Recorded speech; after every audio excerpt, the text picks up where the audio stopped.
Armitage Hux was nervous. Not only was he nervous, he was profoundly disapproving of experiencing any kind of this weakening emotion, especially since he kept telling himself there was nothing to be anxious about. He was just on his way to the Great Hall vestibule when the panic kicked in. You know what? He wondered around. If I go to Madame Colonia now, I can fake blood poisoning. Or something. Just tell Ray I couldn't make it because I'm dead. He'd started to turn around before Phasma stopped him in his tracks, nearly teleporting to cut off his escape. Armitage Hux, don't you fucking dare stand that girl up now, she hissed through clenched teeth. If you want to back out, you have plenty of time, but you are too proud to do so. Now, man up, go to her, and make sure she has a very nice evening, she said with a menacing tone. Armitage wasn't a particularly fearful person, but Slytherin Quidditch team captain was a force to be reckoned with. Even without heels, she was taller than him and even Ben, but tonight, with her shining heels, she towered above them. Usually stoic, she could be outright vicious when somebody angered her, and it looked like Hux was dangerously close to doing just that. Swallowing, he obediently turned around and continued his path to the hall. Since that memorable lunch, he spoke with Ray exactly once more when they agreed to meet in the vestibule before the ball. Of course he offered to wait for her in front of the entrance to the Hufflepuff common room, but she politely declined. It wasn't that far from the Great Hall anyway. When he entered, Ray wasn't there yet, which was expected since he arrived much too early. He nodded to Ben and Phasma and decided to wait calmly by the door, which he should have known proved to be impossible because he was overflowing with nervous energy, and the worst part was he didn't even know why. She was just a girl, just Ray, whom he had known from a distance, but still for almost 6 years now. She was Solo's romantic interest, or so he thought all these years, because, thinking of it now, Ben didn't seem particularly crestfallen to not take her to the ball. She was a year younger, a Hufflepuff, and of unknown origin, though everyone, including her, assumed that her parents were muggles, which would irritate Hux Sr. if he ever graced his bastard son with this attention. Why was he so nervous then? Instead of standing calmly and waiting for his partner with dignity, he started pacing, nervously checking the time again and again. Why did he have to come so early? Why was time passing so slowly? Hearing a group of students approaching with laughter and chatter, he went to the window to try and gain at least some composure. He adjusted his outfit again, straightening his black sleeves of his perfectly tailored tailcoat. He was so absorbed by this activity that he almost jumped when he heard someone clearing their throat behind him. Armitage quickly turned around and saw her. Ray was wearing a jaw-droppingly beautiful two-piece emerald dress. The halter top covered her chest while accentuating her throat with a necklace-like fastening, revealing her lovely freckled shoulders. The sequins crisscrossed in a diamond-checked pattern. The hem ended 2 inches above her waist, where the delicate tulle skirt started. The front draped just below her knees, then gathered down to brush against her ankles at the back. Her hair, usually gathered in her characteristic 3 buns, was loose, falling to her shoulders in soft waves. He looked at her, stunned and completely speechless. "I hope you weren't waiting too long?" she asked, smiling shyly. No. I came too early. You look beautiful in that dress," he stuttered, then instantly cursed himself for the lame excuse of a compliment. Thankfully, Ray didn't seem to notice. "Thank you," she said, smiling brightly. "It has pockets." She said this as if it was the most important thing and continued to demonstrate the aforementioned pockets.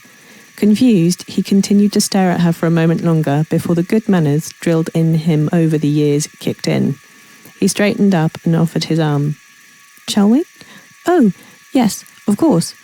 He led her to the Great Hall, decorated to resemble an ice cave with hanging icicles, falling snow that dissipated over their heads, and a mystical glowing blue light diffusing through the ice. Part of the room was filled with tables, while the rest was made into a spacious dance floor. Yule Ball used to be a part of the Triwizard Tournament, but since the ancient tradition was deemed far too dangerous for children to take part in nowadays, the headmaster decided to start holding the ball separately, while the ministry worked on a foreign exchange program for European schools.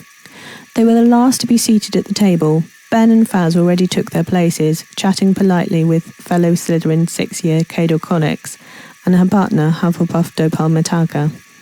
Hux almost started introducing Ray to the others, but in time he stopped himself. They greeted everyone and sat down.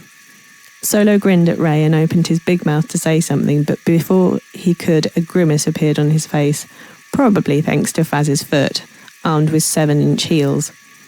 His companion smiled graciously to them, and then sent a murderous look towards her Gryffindor companion. Thankfully, he didn't have to pass the time with meaningless and awkward chatter, because just after they sat down, the music announcing the start of the ball began to play. They all gathered around the dance floor, where both head girls of Hogwarts started the first dance, together with the prefects. Soon, everyone joined in. First half an hour was very formal, mostly with slow and dignified dances, before the normal party started with more modern music.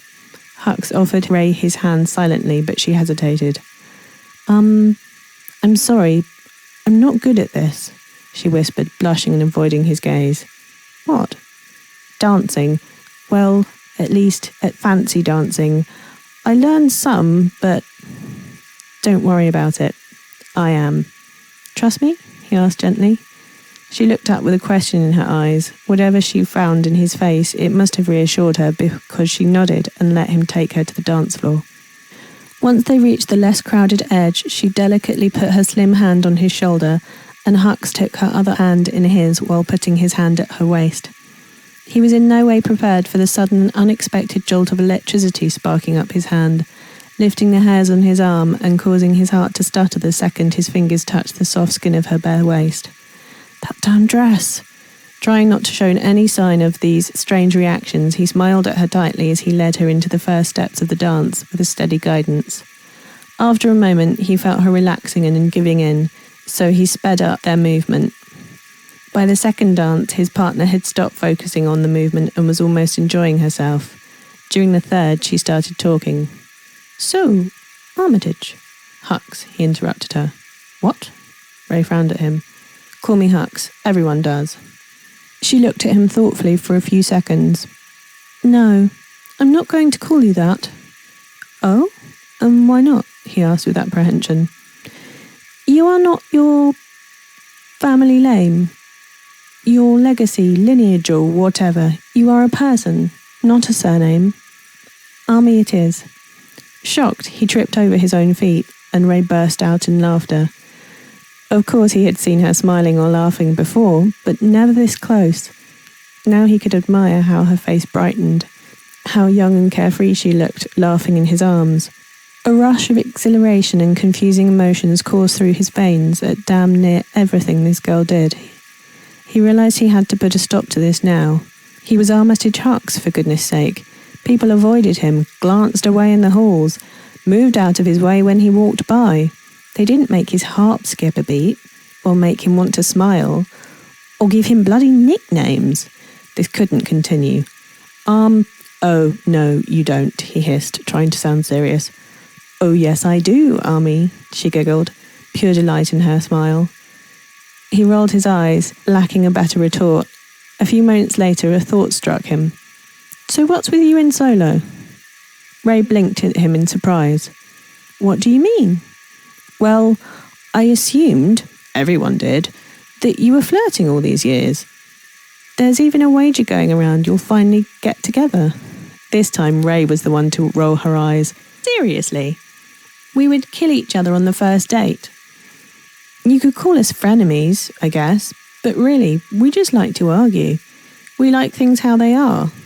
Joking, teasing, bickering. She shrugged, then spoke in a pensive tone. I like how he challenges me. People usually assume I'm this perfect, cuddly, stereotypical, nice Hufflepuff. But Solo, he sees me as exactly as I am. Yeah, we can make fun of each other, but we also know each other. We're not really that good of friends, and we'd be absolutely awful as a dating couple. I understand the others, but how could you, his best friend, ever assume we would be romantically involved? And still ask me to the ball? She asked incredulously. He looked away. I think I underestimated you. Both of you, he admitted. Then why did you ask me? Ray questioned warily. This was it. There was no escape. Because I thought you'd refuse. He sighed with resignation. Ray was silent for maybe a minute, but for Army it felt like an hour. Why would I? Because I thought you wouldn't be interested. Because you thought I was interested in Ben, she guessed. Yes, that too, he answered before he could stop himself. The moment he realised what he said, he blushed, but Ray only smiled.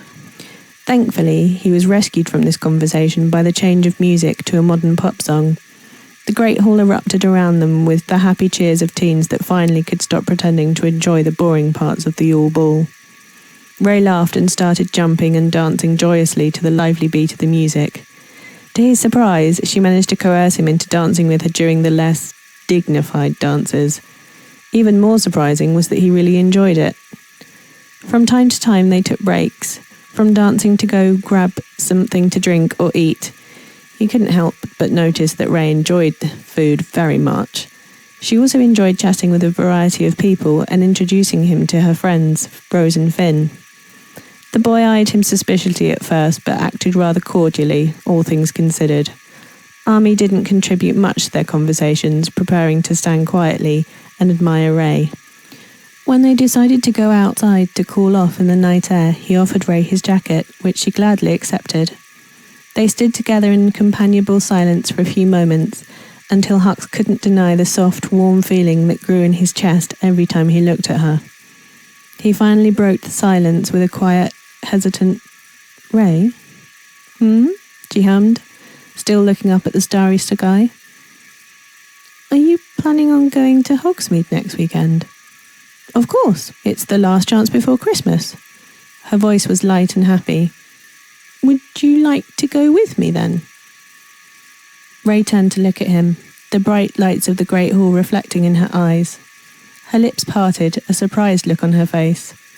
Then a slow, disbelieving smile appeared and she nodded. "Yes, of course." He let out a relieved breath, then slowly took her hand in his and tenderly kissed her knuckles. "Let's go back inside. It's getting cold." They returned to the warmth of the Great Hall as the first snowflakes started gently falling from the sky. The end. Happy birthday, Akashne. Love you because you're awesome and wonderful and stuff. Hope this isn't too awful, and if it is, hopefully it made you laugh.